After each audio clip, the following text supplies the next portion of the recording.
Every single preacher loves to preach on this station, the station where Dismas, the good thief, steals heaven. In the scripture, Jesus is crucified with two criminals, one on his right and one on his left. And one criminal says to him, "If you are the Son of God, save yourself and us."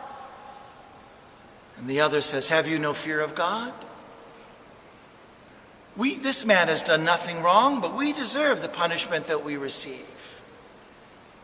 And then he says to Jesus, "Rabbi, remember me when you come into your kingdom." And Jesus says, "I promise you, this day you will be with me in paradise." Here are two men, and they're dying. They're helpless. They're nailed down. And one asks the other to remember him, to bless him, to bring him into paradise. Jesus ostensibly can do nothing for him. Things cannot change. He is not going to not die. He is not going to come down from the cross. He is asked to be remembered. There are lots of situations in life when we can do nothing. Nothing at all to change the realities of the situation in which someone finds themselves. Nothing to say to the woman who's lost her husband, to the son who's lost his father, to the family that's lost their house to foreclosure,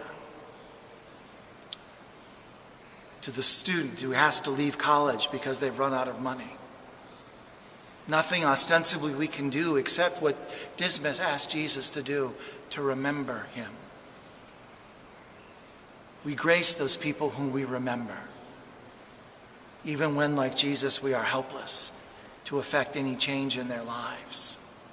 We remember them. Love given even when helpless is never without power. It is never without grace. It is never without meaning.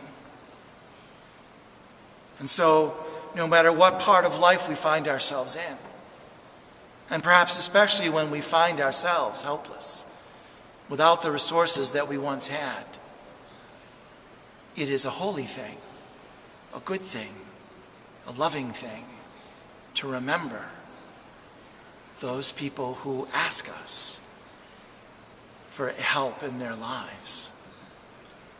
Remembering sounds like a small thing,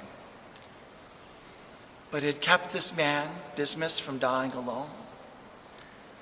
And the memory of Jesus brings him into paradise with him. Dismas, the good thief, stole heaven because Jesus remembered to give it to him.